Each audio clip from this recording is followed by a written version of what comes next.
70년 만에 바벨론 포로에서 돌아왔던 이스라엘 백성들, 그들은 예루살렘으로 돌아오자 적시로 성전을 건축하기 시작했습니다. 무너진 예루살렘 성벽도 재건하기 시작했습니다. 그러나 그 일이 결코 쉬운 일은 아니었습니다. 사마리아인들의 집중적인 방해를 받아야 했습니다. 그런가 하면 시간이 지나면서 당장 자신들이 먹고 살아야 하는 생활의 어려움에 직면해야만 했습니다. 때문에 20년간 성전 건축이 중단이 됩니다. 그렇지만 학개와 스가랴가 고국으로 돌아와서 성전 건축을 독려하면서 그들은 다시 마음을 모아서 힘을 다해 성전을 완공합니다. 중단되었던 성전을 다시 건축하면서 그들의 마음에는 어떤 분명한 희망이 있었습니다. 그것은 학개 선자를 비롯한 당시의 선지자들이 전한 하나님의 말씀이었습니다. 여러분, 이 성전이 완공되는 날 우리 민족은 세계 모든 민족들 가운데 어떤 될 것입니다. 그리고 여러분의 농사와 사업은 대풍작을 이루게 될 것입니다. 그렇지만 성전이 완공되고 시간이 지나감에도 불구하고 선자들이 전해주었던 그 희망찬 날들은 오지 않았습니다. 오히려 삶은 더 궁핍해져만 갑니다. 에돔을 비롯한 하나님을 믿지 않는 주변 이방인들의 세력은 날마다 점점 더 강성해져만 갑니다. 자신을 보고 이웃 이방 민족들을 바라보면서 그들의 마음 깊은 곳에서는 하나님을 믿어도 별 볼 일 없다는 종교적 냉소와 회의가 자리를 잡기 시작을 합니다. 그와 같은 마음은 하나님을 향한 사랑에도 의심을 품기 시작하는 것입니다. 하나님은 우리를 사랑하지 않아. 사실 이스라엘 백성들이 원했던 것은 하나님과의 인격적인 관계가 아니라 그분이 주시는 물질이었습니다. 그래서 포로에서 돌아오자마자 그 어려운 환경에서도 불구하고 성전 건축에 열심을 내었습니다. 그러나 그 열심은 보상 심리가 깔려져 있는 기복주의 신앙이었습니다. 내가 이렇게 열심히 하나님의 일을 하면 하나님께서 나에게 뭔가를 축복해 주시겠지. 그런데 하나님을 믿고 헌신하고 섬겨도 자신들이 기대했던 부귀영화가 돌아오지 않습니다. 아니, 믿지 않는 사람들을 보면 굳이 내가 하나님을 믿지 않아도 세상에서 더 잘 먹고 더 잘 살 수 있다는 생각을 갖기 시작하는 것입니다. 결국 형식적으로 교회에 나가서 예배를 드리지만 그 마음은 세상을 향하기 시작합니다. 그리고 그들은 세상에서 스스로 잘 사는 방법을 찾기 시작합니다. 그래서 그들은 이방 총독에게 줄을 대기 위해서 그가 기뻐할 수 있도록 과도하게 예물을 갖다 바칩니다. 어디 총독에게만이겠습니까? 실세적인 권세가 있는 사람에게는 모두 줄을 대려고 했고 뇌물을 갖다 바쳤을 것입니다. 요시상 예배는 드리지만 세상 실세들이 줄을 잘 서고 그들이 잘 보이는 것을 더 중요하게 생각을 합니다. 그와 같은 행동은 결국 영적 부실화를 가져오게 됩니다. 영적 부실화에서 가장 먼저 나타나는 현상은 하나님께 드리는 헌신과 예물입니다. 그들은 자신들도 먹지 못하는 곰팡이가 핀 더러운 떡과 눈멀고 병든 짐승들을 하나님께 제물로 바쳤습니다. 사람들도 먹지 않을 그것을 하나님께 드렸다는 것입니다. 그러면서도 자신들이 도대체 무엇을 잘못하고 있는지를 깨닫지를 못합니다. 오히려 하나님의 성전에 나올 때마다 형식주의와 회의주의는 더 굳어져 갑니다. 자신들을 축복해 주지 않는 하나님을 향해서 원망하고 불평합니다. 그와 같은 이스라엘 백성들을 바라보시다 하나님께서 결국 분노하시면서 이렇게 말씀하십니다. 나는 너희들이 드린 예배가 정말 싫다. 너희가 그런 예배를 드리지 못하던 차라리 누가 저 성전문을 닫아버렸으면 좋겠다. 오죽했으면 하나님께서 이 말씀을 하시겠습니까? 사랑하는 여러분, 말라기 시대 이스라엘 백성들의 모습이 오늘 어쩌면 우리들의 모습이 아닐까요? 한때는 나도 기도를 한다라고 했습니다. 하나님의 일에 열심을 품고 헌신하기도 했습니다. 그런데 그렇게 했어도 내가 바라고 기대하는 것이 주어지지 않았습니다. 오히려 대충 신앙생활을 하면서 제 멋대로 살아가는 사람들은 세상 더 잘나가고 더 출세를 합니다. 저들을 바라보면서 어느 순간 신앙생활에 회의가 찾아오기 시작하는 것입니다. 나는 이렇게 열심히 신앙생활하고 나는 이렇게 열심히 헌신함에도 불구하고 요것밖에 안 되는데 세상 믿지도 않고 대충 하는데도 불구하고 룰루랄라 잘만 나가더라. 형식상 교회는 나오지만 말씀을 들어도 감격이 없습니다. 예배를 드리는 횟수도 줄어들고 하나님의 헌신과 예물도 적당하게 흉내만 내기 시작하는 것입니다. 세상을 향해서는 아낌없이 서면서도 하나님을 향해서는 인색하면서 주머니를 닫아버리고 있는 것입니다. 그러면서도 하나님께 자신과 가정을 축복하지 않는다고 불평하고 원망합니다. 그와 같은 저와 여러분들을 바라보시는 하나님께서 뭐라고 말씀하실까요? 아마 말라기 선지자를 통해서 말씀하신 그 말씀이 아닐까요? 나는 너희들이 드리는 그 가정스러운 예배가 정말 싫다. 너희가 그런 예배를 드리지 못하도록 차라리 누가 저 성전문을 확 닫아버렸으면 좋겠다. 사랑하는 여러분, 말라기를 통해서 오늘 우리를 주시는 하나님의 메시지가 무엇일까요? 그것은 언내의 감격이 무너지고 신앙도 형식화되어서 매너리즘에 빠져버리는 저와 여러분들에게 신앙의 본질을 회복하라는 것입니다. 우리의 메말라져버린 영적 상태를 진단하고 다시 믿음을 회복하라는 것입니다. 여호와께서 온 세상을 심판하시는 그 무섭고 두려운 날이 오기 전에 하나님께로 돌아오라는 것입니다. 그렇지 않으면 하나님께서 오셔서 우리에서는 이 땅을 저주로 멸망시킬 것이라고 말씀을 하십니다. 그것이 말라기서 마지막 장 마지막 절에 기록되어져 있는 하나님의 경고의 말씀입니다. 오늘 본문에서는 하나님을 영화롭게도 하지 아니하고 경외하지도 않고 오히려 하나님을 멸시하는 제사장들을 향해서 하나님께서 저주에 가까운 말씀을 하시는 것을 볼 수가 있습니다. 본문 2절에 보면 하나님께서는 말라기 시대에 제사장들을 책망하고 계십니다. 그런데 그냥 책망하시는 것이 아니라 아예 완전히 묵사발 내버리고 있는 것입니다. 하나님께서는 그들의 얼굴에 짐승의 똥을 바르며 레위의 언약을 폐해서 제사장의 직분 자체를 빼앗아 버리겠다고 말씀을 하십니다. 사실 그때만 해도 백성들은 제사장들을 아주 거룩한 사람들로 생각하고 있었습니다. 그러나 하나님께서는 다시는 하나님 앞에서 얼굴을 들고 제사를 드리지 못하게 할 뿐만 아니라 사람들 앞에서도 얼굴을 들고 다니지 못하게 하다고 말씀하십니다. 이유가 무엇입니까? 하나님께서는 제사장들에게 맡기신 사명이 있습니다. 그것은 하나님을 올바로 섬기는 것입니다. 그러나 그들 그 사명을 제대로 감당하지를 못했습니다. 어느 누구보다 더 하나님을 영화롭게 하고 더 하나님을 경외해야 할 저들이 어느 누구보다 더 하나님을 멸시했습니다. 때문에 하나님께서는 제사장들을 향해서 저주하시면서 그 직분을 빼앗아 버리겠다고 말씀하십니다. 사랑하는 여러분, 하나님께서는 야곱의 아들들 가운데 레위를 선택하시고 그와 언약을 맺으셨습니다. 그래서 레위 지파가 하나님 앞에서 바른 신앙을 지킬 때 이스라엘 전체의 생명과 안전을 지켜주시겠다는 언약이었습니다. 그리고 하나님은 레위 제사장들이 드리는 제사로 인해서 이스라엘 백성들의 죄를 보지 아니하시고 축복해 주셨습니다. 한마디로 말해서 제사장은 죄인들 가운데 하나님이 거하시게 하는 사람들이고 하나님 무서운 진노의 심판을 축복으로 바꾸는 사람들입니다.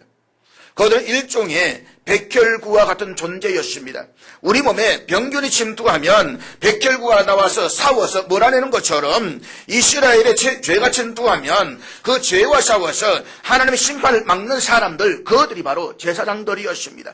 그들은 세상에서 가장 중요한 일을 하는 사람들이었습니다. 하나님께서는 오늘 본문 5절에서 이 사실을 확인시켜주고 있는 것입니다. 본문 5절 말씀 우리 같이 읽도록 하겠습니다. 같이 읽습니다. 시작. 하나님께서 레위와 생명과 평강의 언약을 맺으셨다고 하는 것은 이스라엘이 죄인임에도 불구하고 레위 지파의 중재 때문에 그들을 멸망시키지 않고 계속해서 은혜를 내려주시겠다는 뜻입니다. 그러므로 제사장은 다른 사람 죄를 책임지기 위해서 존재하는 사람들이었습니다. 얼핏 보면 제사장이 가장 고상한 직분인 것 같지만 사실은 가장 힘들고 어려운 직분입니다. 이 목사의 직이 가장 고상해 보이는 것 같지만 사실 세상에서 가장 힘들고 어려운 직분이 목사직입니다. 제 아들도 목사하겠다고 신학한다고 뻘쩍거리지만 제 마음에는 얼마나 부담되는지 모릅니다. 내가 이만큼 걸어와도 힘들었던데 어떻게 이 길을 걸어갈까? 제사장들은 사람들이 지은 온갖 지저분한 죄의 이야기들을 다 듣고 책임을 져야만 했습니다. 마치 자신이 그 죄를 지은 것처럼 울면서 회개를 해야만 했습니다. 수없이 많은 짐승들을 잡아 죽이면서 그 피로 백성들의 죄를 덮어야만 했습니다. 그러나 그들이 쉽지 않은 그 일을 할 때에 하나님께서는 이스라엘 백성들 가운데 생명과 평강을 지켜주시겠다고 말씀하십니다. 이스라엘이 잘나서가 아니라 제사장들로 말미암아서 이스라엘 땅에 생명과 평강을 주시겠다고 하는 것입니다. 그런 의미에서 제사장은 이스라엘의 마지막 보루였습니다. 그들이 무너지면 안 됩니다. 그들이 무너지면 이스라엘을 지킬 수가 없습니다. 여러분이 오늘 이 땅의 목회자를 위해서, 이 땅의 목사를 위해서 기도해 주셔야 할 중요한 이유도 바로 거기에 있는 것입니다. 목사가 못날 때가 있습니다. 목사가 어리석을 때가 있습니다. 때때로는 죄를 보면서 유서를 탈 때도 있습니다. 그럴 때마다 목사를 씹지 말고 기도해 주십시오. 이 땅에 눈물 흘리며 기도하는 목사들이 얼마나 많은가를 기억하시면서 그들을 위해서 기도해 주십시오. 오늘 본문에서 하나님께서는 제사장들에게 뭐라고 말씀하십니까? 본문 3절 말씀 같이 읽도록 하겠습니다. 3절 같이 읽습니다. 시작. 제사장에게는 두 가지 태도가 필요합니다. 첫째는 하나님을 두려워하는 것입니다. 제사장의 사명은 하나님과 사람 사이에 중보자로 서는 것입니다. 그러나 사람보다는 하나님을 먼저 두려워해야만 합니다. 그래서 언제나 성전의 지성소에 들어갈 때 두려움 가운데서 들어가야만 했습니다. 제사장은 하나님의 거룩하심 때문에 구별되어서 존재하는 사람들입니다. 물론 제사장들도 하나님 앞에서는 어엿한 죄인입니다. 그렇기 때문에 그들은 항상 떨면서 두려워하는 마음으로 거룩하신 하나님 앞에 나아가야만 합니다. 그렇지 않으면 하나님께서 그냥 죽여버렸습니다. 둘째는 죄인을 불쌍히 여기는 것입니다. 하나님은 천사를 제사장으로 삼지 않았습니다. 천사는 죄를 지은 적이 없기 때문에 죄인의 마음을 알 수가 없습니다. 때문에 죄인의 심정으로 기도할 수도 없습니다. 그러나 제사장은 본인 자신이 죄를 지은 사람이기 때문에 죄를 지을 수밖에 없는 백성들의 연약함을 품고 가슴을 찢으며 제사를 드릴 수가 있습니다. 동시에 그들은 죄를 엄하게 책망함으로써 다시는 똑같은 죄를 짓지 않도록 경계를 해야만 했습니다. 그리고 거짓된 태도, 위선된 태도, 가증한 태도로 나오는 백성들을 맞서 싸워야만 했습니다. 그런데 제사장들이 어떻게 했습니까? 백성들이 곰팡이가 핀 더러운 떡과 저는 양, 눈먼 양, 병든 양을 가져오는데도 불구하고 아무 소리 없이 그것을 받아서 제사를 드렸습니다. 물론 좋은 양들 다 빼앗겨서 병든 것들을 가져왔다고 한다면 문제가 되지 않을 것입니다. 정말 없어서 하나님 앞에 빈손으로 나왔다고 한다면 문제가 되지 않을 것입니다. 그런데 백성들은 이방 총독의 좋은 예물을 다 바쳤기 때문에 그런 재물을 가져올 수가 없었습니다. 세상 사람들과 교제하고 관계를 맺기 위해서 돈을 쓰느라고 가계부에 부담이 되어서 빈손으로 온 것입니다. 그렇다면 제사장들은 하나님의 마음으로 그와 같은 자들을 엄히 꾸짖어야만 합니다. 백성들의 잘못된 행동을 분명히 가르쳐야만 했습니다. 그렇지만 그들은 사람들을 두려워했기 때문에 책망하지를 못했습니다.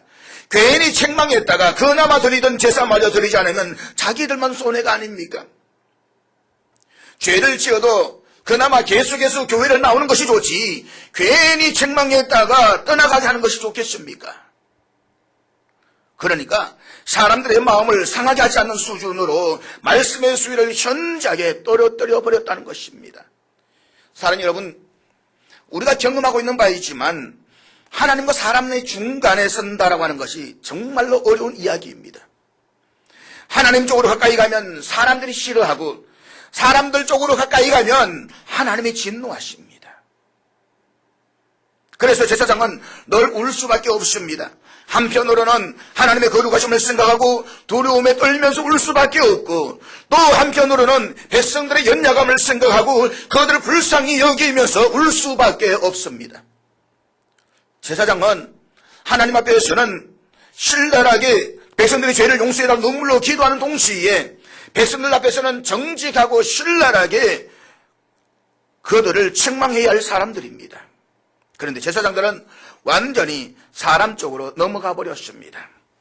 하나님의 거룩하심을 완전히 무시한 채 백성들의 요구대로 형식적인 제사를 드린 데에만 만족했습니다. 내가 사람들이 좋게 하랴 하나님께 좋게 하랴. 그러나 그들은 사람에게 좋게 하려는 데만 관심을 가지고 있었습니다. 그러면 백성들이 요구하고 있는 게 무엇입니까? 이사야 3장에 보면 이스라엘 백성들의 선지자들에게 옳고 바른 소리는 그만하고 자신들의 마음에 맞는 말만 하라고 이야기를 합니다. 자신들이 비록 속임수라도 좋으니 부드러운 말을 하라는 것입니다. 내가 비록 잘못했고 죄 가운데 있고 징계를 당할지 모르지만 그래도 말로는 하나님이 당신을 축복하십니다. 하나님이 당신을 사랑하십니다라고 말하라는 것입니다. 아첨하는 말이 좋으니까 자신들의 기분이 상하지 않도록 이야기해달라는 것입니다. 그리고 오늘 말라기에서 백성들은 제사장들에게 우리가 가져온 재물이 더러운 것이든 병든 것이든 적든 말든 구별하지 말고 가져온 그대로 받기만 하라는 것입니다. 이것이 구약의 마지막 시대에 이스라엘 백성들이 타락한 모습이었습니다. 그런데 여러분, 이거 솔직히 오늘 현대인들의 교인들의 모습이 아니겠습니까? 현대 교인들이 발견되는 가장 무서운 죄악 가운데 하나는 자기의 귀에 듣기 좋은 메시지만 요구하고 있다는 것입니다. 내 귀에 듣기 좋은 소리, 그 소리를 찾아서 오늘도 많은 교인들이 방황하고 있는 것입니다. 하나님의 말씀이 아닙니다.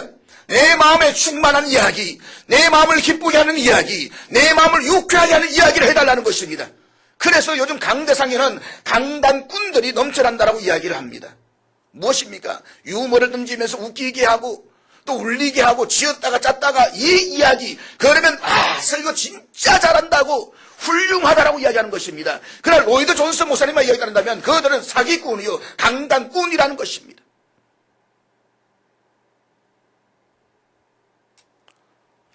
솔직히 여러분, 오늘 우리 시대에 예수님께서 우리 곁에 오셔서 목회를 하면 몇 명의 교인들을 데리고 가실 것 같습니까? 호주가 있는 제하고 신학대학원에 석사 공부했던 합동체계 목사님이 있습니다. 이치형 목사님이라고. 이분이 저하고 같이 공부하면서 호주 가면서 제게 수차례 이 말을 했습니다. 목사님이 절대로 교인들 50명 넘기면 안 됩니다. 왜 그러냐라고 하니까 위대한 신학자 칼 바르터는 40명도 안 되게 목회를 했으니까 목사님 공부하고 학문하려면 절대로 그 교인 많으면 안 됩니다. 라고 하기를 제가 그랬습니다. 저주해라. 욕해라 그랬습니다. 여러분, 예수님이 오늘 우리에 오시면, 한국에 오셔서 목회하시면 과연 몇 명 교인이 목회할 것 같아요? 교인 몇 명 될 것 같아요? 우리 종종 보면 교인들이 묻습니다. 다른 목사님 묻습니다. 목사님 교인 몇 명쯤 됐어요? 참 대답하기가 곤란합니다. 그렇죠? 목사님 묻습니다. 예수님 하나님 아들이신데 교인 몇 명이세요?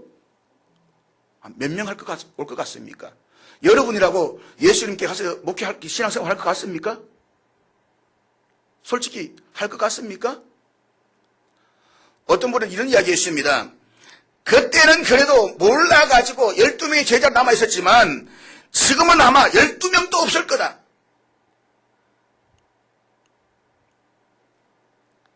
그래서 이 절에서 하나님은 그들에게서 저주를 축복으로 바꾸는 능력을 빼앗아버리겠다고 말씀을 하십니다.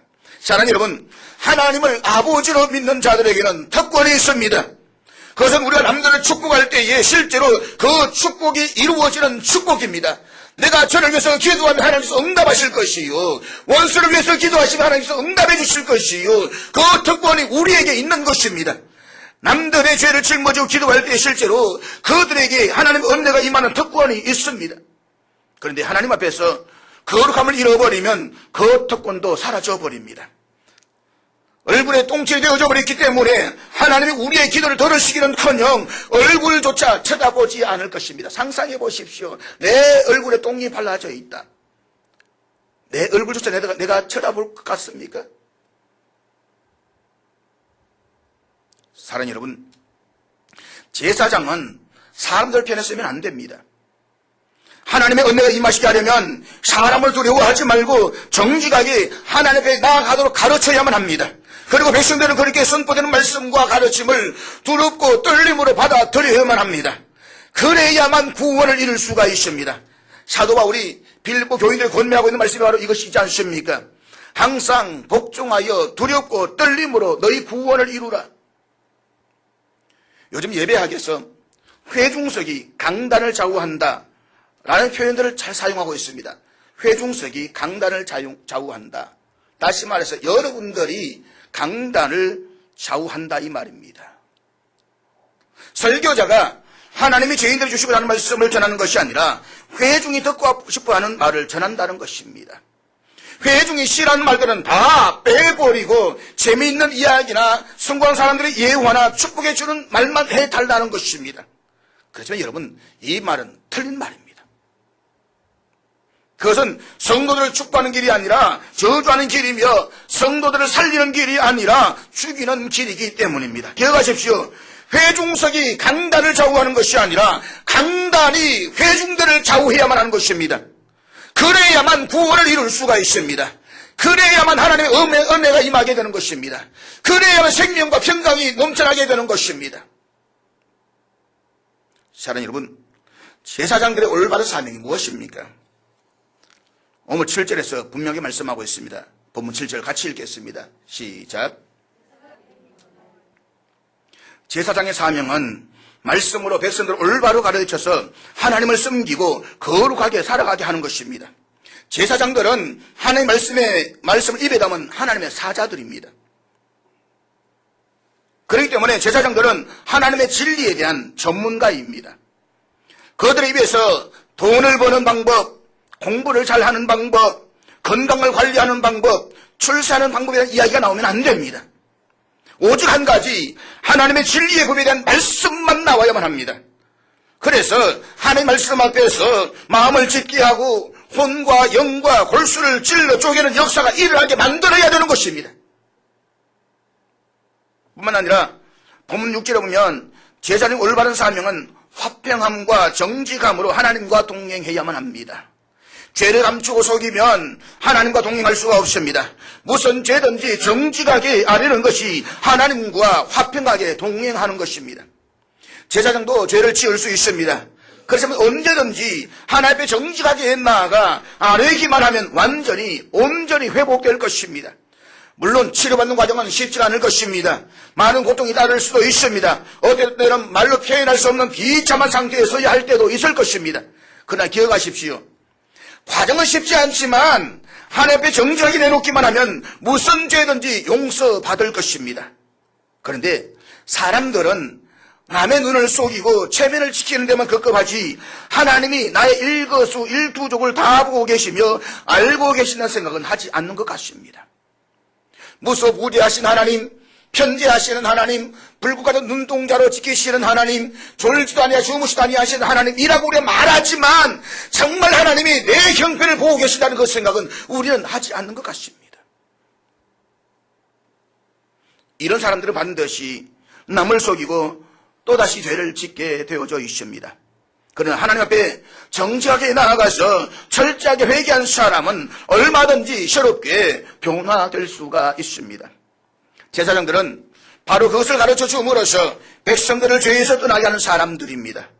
한 사람의 죄인이라도 올바로 가르치고 설득해서 하나님께 돌아오게 하는 사람들입니다. 그래서 하나님께서 이렇게 말씀하십니다. 제사장의 입술은 지식을 가르쳐야 하겠고 사람들은 그의 입에서 율법을 구하게 되어야 할 것이니 제사장은 만군의 여호와의 사자가 됨이거늘.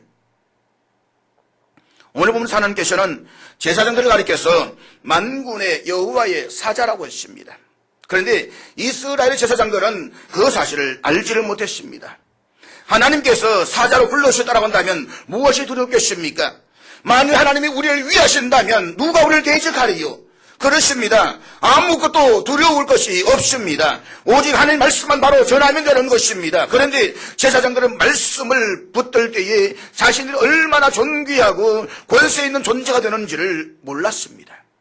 그렇기 때문에 자신감을 잃고 사람들 편에 붙어져 버린 것입니다. 그러면서 거대한 행동이 무엇입니까? 본문 9절 말씀 우리 같이 읽도록 하겠습니다. 9절입니다. 사람에게 치우치게 하였으므로 사람들의 눈치를 보고 사람들의 기분에 맞추려고 했던 제사장들은 당연히 돈 있는 죄인과 돈 없는 죄인을 대하는 태도가 달랐다는 것입니다. 돈 있는 분과 돈 없는 놈을 갈랐다는 것입니다. 권세 있는 분과 권세 없는 놈을 갈랐다는 것입니다. 옷 잘 입고 오는 분과 옷을 못 입는 놈을 갈랐다는 것입니다. 그래서 하나님께서도 너희를 모든 백성들 앞에서 멸시와 천대를 당하게 하겠다고 말씀하십니다. 너희가 사람에 그렇게 차별을 주고 천대던 것처럼 너희를 더하게 하겠다는 것입니다.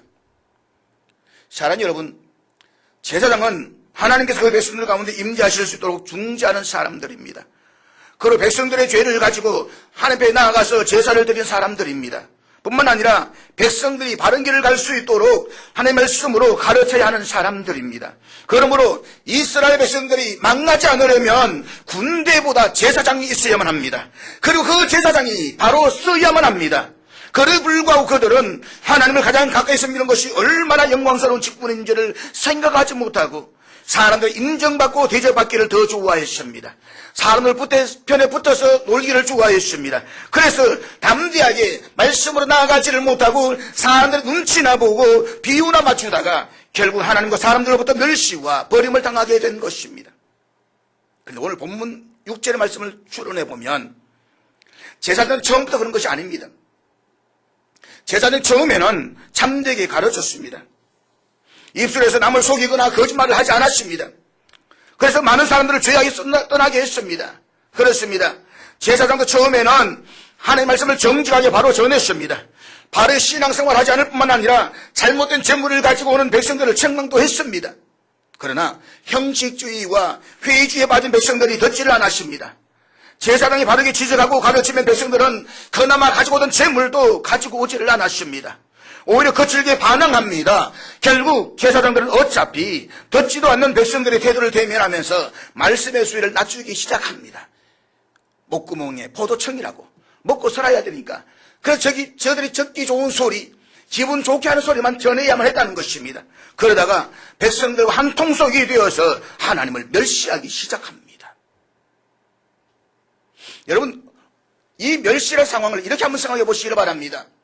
만약에 여러분들께서 어떤 선물을 누군가 가지고 오는데, 오주철이가 우리 김명희한테 선물을 갖다 줍니다. 갖다 주는 다 떨어지고 헤어지고 입지 못하는 어떤 옷을 갖다 줬다, 선물로 줬다고 하십시다. 우리 김명희한테 기분 좋을까요? 솔직히, 이게 뭐야? 아마 그러지 않겠습니까? 우리 김명희는 제 후배이기 때문에 아마 그러지는 못할 겁니다. 대학교 후배니까 마음 놓고 그렇게 못하시겠지만 또 워낙 착하니까 그래도 보는 데서 받아놓고 그냥 감추지는 못하도 했지만 그렇게 하는지 모르지만 저 같으면 모르겠습니다. 이거 사람 무시해도 말이죠. 이번 시기 뭐 있다고로 그럴 겁니다. 하나님이 그렇다는 것입니다. 보십시오. 사람들 좋은 거 다 갖다 주면서 아름다운 거 다 갖다 주면서 알람방 거 다 떨면서 하나님께 먹지 못하는 것, 서급 빠진 것 그거 가져오는 것입니다. 그러면서 하나님 제물로 바칩니다 라고 할 때에 하나님 기분을 어떻게 했습니까? 아니 우리 같으면 어떻게 하겠습니까? 그 멸시라는 것입니다. 그러면 여러분, 말씀을 전하는 자는 바로 전해야만 합니다. 그리고 듣는 자도 두렵고 떨림으로 그 말씀을 들어야만 합니다. 그럴 때에 자신을 돌아보고 통회하는 역사가 일어날 것입니다. 구원을 이룰 것입니다. 그리고 거룩한 교훈을 시작할 것입니다. 이제 하나님은 두 가지를 말씀하십니다. 먼저는 레위인들이 이 직분을 너무나 하찮게 취급하기 때문에 언약을 파기하시겠다는 것입니다. 그렇지만 그 언약 자체는 영구히 있게 하시겠다는 말씀을 하십니다. 이것은 구약의 레위 지파 제사장제들은 더 이상 인정하지 않겠지만 그들의 사명은 다른 누군가를 통해서 영구히 지속시키겠다는 것입니다. 이것은 신약 교회를 가리키는 말씀입니다. 예수 그리스도 오심으로써 레위 지파의 제사장제도는 폐지되었습니다. 자신의 몸을 단번에 속죄제물로 드리신 예수님께서는 우리의 영원한 대제사장이 되셨습니다. 그리고 베드로전서 2장 9절에 보면 주님께서는 우리의 중요한 직분을 주시라고 말씀하고 있습니다. 우리 같이 읽도록 하겠습니다. 다 같이 읽습니다. 시작. 그렇습니다. 하나님께서는 우리 그리스도인들을 왕같은 제사장으로 삼아주셨습니다. 왕같은 제사장, 존귀한 제사장으로 삼아주셨습니다. 오늘 시대에 하나님의 말씀을 붙드는 사람은 누구든지 하나님 앞에서 존귀한 제사장인 것입니다. 우리는 이 직분이 얼마나 큰 특권인가를 알아야만 합니다. 물론 그렇다고 해서 세상적으로 무슨 힘이 생기거나 사람들로부터 인정을 받게 되는 것은 아닙니다. 그렇지만 하나님은 우리의 기도대로 모든 것을 이루어 주실 것입니다. 기억하십시오. 왕같은 제사장인 우리가 말씀을 붙들고 정직과 화평으로 하나님과 동행할 때에 하나님의 친히 우리와 우리 가정과 우리의 나라를 지켜주실 것입니다. 여러분, 하나님이 기뻐하시는 예배는 상한 심령으로 드리는 예배입니다. 우리 속에는 썩은 생선의 내장처럼 악취를 풍기는 마음이 들어 있습니다. 가슴을 찢고 냄새나는 내장을 꺼내놓는 것, 그리고 예수님의 심장을 대신 집어넣는 것, 이것이 우리의 예배 시간에 해야 할 행동인 것입니다. 그것이 크레도라고 하는 믿음을 가지고 있는 의미의 상징인 것입니다. 그래서 이제는 내가 사는 것이 아니요 오직 내 안에 그리스도께서 사시는 것이어야만 합니다. 여러분, 말라기에서 왜 이렇게 제사장의 역할을 강조하고 있을까요? 왜 시작하면서 제사장을 먼저 책망하고 있을까요? 그들이야말로 이스라엘 백성들의 마지막 생명줄이기 때문입니다. 기름 부음을 받은 직분 중에서 말라기 이후까지 계속해서 남아서 있는 것은 제사장뿐이었습니다. 말라기 이후에 세례 요한이 나타날 때까지 약 400년간 이스라엘은 장기적인 의식불명 상태에 빠져 있었습니다. 식물 인간과 같은 그들에게 산소를 공급할 수 있는 유일한 생명줄은 바로 제사장들이었습니다. 그들 영적 암호 상태에 빠졌습니다. 한 줄기 빛 없는 그 영적 상태에서 빛을 비칠 수 있는 것은 제사장들이었습니다. 그렇습니다. 온 세상에 희망의 불이 꺼져도 제사장의 기도만 살아있다고 한다면 이스라엘은 다시 살아날 희망이 있습니다. 제사장들은 왕도 선자들도 없는 시대에 복음의 세력을 기다리며 자신의 생육과 욕심을 포기하고 이스라엘의 죄와 싸워야 할 사람들이었습니다. 사랑하는 여러분, 그러면 오늘 우리는 어떻습니까? 오늘 여러분은 어떻습니까? 어쩌면 나의 기도가 우리의 가정의 유일한 생명일줄일는지도 모르겠습니다. 모든 가족들의 운명이, 모든 가족들의 영혼이 나의 영성과 기도에 맡겨져 있었는지도 모릅니다. 아니면 우리의 기도가 우리 교회와 한국교회의 생명줄일는지도 모릅니다. 나의 기도와 영성이 죽으면 내 가족들의 영혼이 죽고 우리 교회의 약한 자들이 다 죽을지도 모릅니다. 한 가정의 제사장은 그 가정에서 영적으로 가장 성숙한 사람입니다. 그러니까 아버지가 아니라 딸이 제사장일 수도 있습니다. 그런데 그 딸이 신경 쓸 일이 많다라고 해서 기도를 끊어버리면 집 전체가 죽어버립니다. 내가 힘들다고 잠들어 버린다면 나 한 사람만 죽는 것이 아니라 나를 통해서 겨우겨우 목숨을 숨줄을 주고 있었던 사람들의 영혼이 한꺼번에 떼죽음을 당하게 되는 것입니다. 그래서 제사장은 험한 바다를 비추는 등대지기와도 같습니다. 등대지기는 이런 일을 할 필요가 없습니다. 잡다한 일을 할 필요가 없습니다. 오직 등대를 켜서 바다를 비추기만 하면 됩니다. 그러면 암초가 있는 줄도 모르고 항해하던 배들이 구원을 받을 수가 있습니다. 하나님의 교회가 그와 같다는 것입니다. 교회는 컴컴하게 해놓고 춤추는 파티장이 아니라 세상을 밝히는 등대입니다. 교회가 진리를 제대로 밝히면 죄를 깨닫고 돌아오는 자는 반드시 돌아올 것입니다. 우리 그리스도인들은 죽는 순간까지 다른 영혼들에 대한 거룩한 부담감을 가지고 살아야만 합니다. 때로는 그리스도 안에서 위로하고 격려해 주면서 때로 분명하게 책망도 하면서 그들을 바른 길로 이끌어 주어야만 합니다. 그러므로 우리는 믿는 한 사람의 역할이 얼마나 중요한 것인가를 심각하게 깨달아야 되는 것입니다. 여러분, 이 땅에서 교회가 존재하는 이유가 무엇입니까? 그리고 그리스도인된 오늘 저와 여러분이 존재하는 이유는 또 무엇입니까? 그것은 우리도 자주 넘어지지만 그럼에도 불구하고 다른 사람들을 일으켜 세워주기 위해서입니다. 우리도 완전하지 못하지만 그럼에도 불구하고 하나님 앞에 버팀목이 되어서 세상의 죄를 참으시며 은혜로 거하게 하시기 위해서입니다. 하나님은 그 일을 위해서 제사장들을 세우셨습니다. 그럼 오늘 저와 여러분들을 왕같은 제사장으로 삼아주셨습니다. 그러나 사람들에게 이리저리 끌려다니면서 죄와 타협한다라고 한다면 제사장은 더 이상 존재할 이유가 없습니다. 그러면 세상으로부터 부끄러움을 당하고 멸시를 당하게 될 것입니다. 오늘 교회가 왜 비난의 대상이 되는 것입니까? 오늘 그리스도인들이 왜 욕을 먹고 있는 것입니까? 바로 왕같은 제사장의 직분을 감당하지 못하고 있기 때문인 것입니다. 오히려 세상보다 더 못한 사람들, 오히려 믿지 않는 사람 더 못한 사람들 오늘 얼마나 많이 있습니까? 자칭 그리스도인이라고 말하지만 하나님을 욕되게 하고 하나님 멸시하는 사람들 얼마나 많이 있습니까? 그들 때문에 오늘 교회가 비난의 대상이 되고 있는 것입니다. 그러나 여러분, 하나님의 교회는 존귀한 것입니다. 하나님의 교회는 거룩한 것입니다. 예수 그리스도 때문에 이 교회는 거룩한 교회인 것입니다. 그러므로 사랑하는 여러분, 우리는 한편으로는 자신의 죄와 싸워야 하고 또 다른 한편으로는 다른 사람들을 위해서 기도해야만 합니다. 그러나 세상에 사고 싶은 일들 다 해가면서 그렇게 할 수는 없습니다. 왕같은 제사장이 되려면 자기 속에 있는 욕심을 죽여야만 합니다. 그럼에도 불구하고 우리는 또 넘어질 것입니다. 그렇지만 그럼에도 불구하고 포기하지 말고 자신의 죄와 싸워야만 합니다. 가족의 죄와 싸워야만 합니다. 이 나라의 죄와 싸워야만 하는 것입니다. 그렇게 할 때에 비록 우리가 부족하지만 하나님께서는 그리스도의 의와 사랑으로 우리를 받아주실 것입니다. 제사장들은 레위의 언약을 파기했습니다. 오늘 하나님 우리에게 원하시는 것은 무엇입니까? 너희들이 언약을 파기했다? 이 말씀을 하시기 위해서인 것입니까? 아닙니다. 파기된 언약을 다시 회복하라는 것입니다. 오늘 우리의 주 말씀이 바로 그 말씀인 것입니다. 파기된 언약을 회복하라. 그 언약을 회복하기 위해서 하나님께서는 하나님 말씀이 회복되기를 원하고 있습니다. 내 입술에 정직함이 있게 되며 내 입술에 율법이 있게 될 것이며 내 입술에 여호와의 말씀이 있기를 원하고 있는 것입니다. 그러므로 여러분, 오늘 우리의 입술에서 여호와의 율법을 구해야만 합니다. 그러므로 하나님의 언약을 회복하기 위해서 사랑하는 여러분, 하나님의 말씀을 붙잡으십시오. 말씀의 권위를 회복하십시오.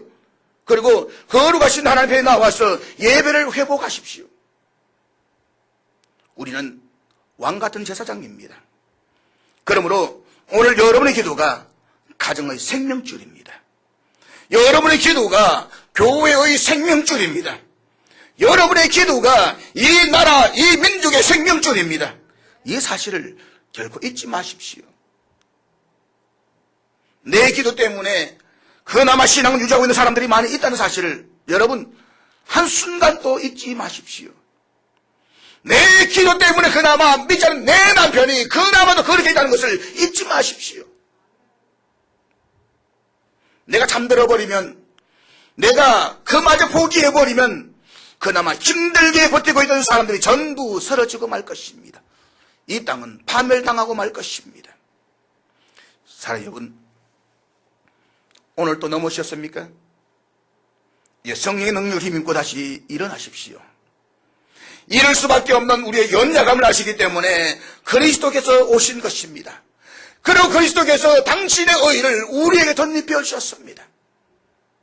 내가 세상 끝날까지 너와 함께 하겠다고 말씀하십니다. 그리고 성령께서 우리와 함께 하십니다.